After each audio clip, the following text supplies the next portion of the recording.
Kenapa manusia bisa merasa takut?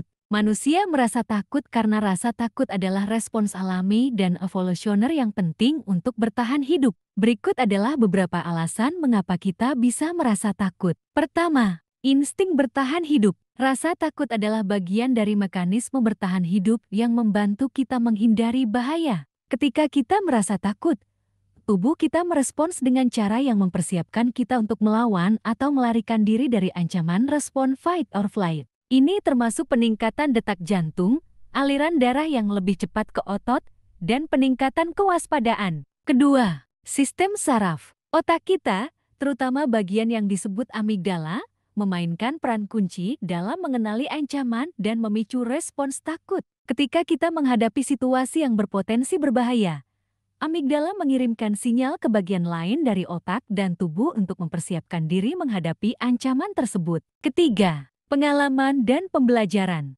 Rasa takut juga bisa dipelajari dari pengalaman. Jika kita pernah mengalami situasi yang menakutkan atau berbahaya, kita mungkin akan merasa takut ketika menghadapi situasi serupa di masa depan. Ini adalah cara tubuh dan otak kita melindungi diri dari ancaman yang diketahui. Keempat, pengaruh sosial dan budaya. Budaya dan lingkungan sosial kita juga dapat mempengaruhi apa yang kita anggap menakutkan. Misalnya, cerita horor atau legenda urban yang kita dengar sejak kecil dapat membentuk rasa takut kita terhadap hal-hal tertentu. Kelima, genetika. Ada juga bukti bahwa rasa takut dapat diwariskan secara genetik. Beberapa orang mungkin lebih cenderung merasa takut dalam situasi tertentu karena faktor genetik yang mempengaruhi respons emosional mereka. Rasa takut adalah respons yang kompleks dan multifasat yang telah berkembang selama jutaan tahun untuk membantu manusia dan spesies lain bertahan hidup. Meskipun rasa takut dapat menimbulkan ketidaknyamanan,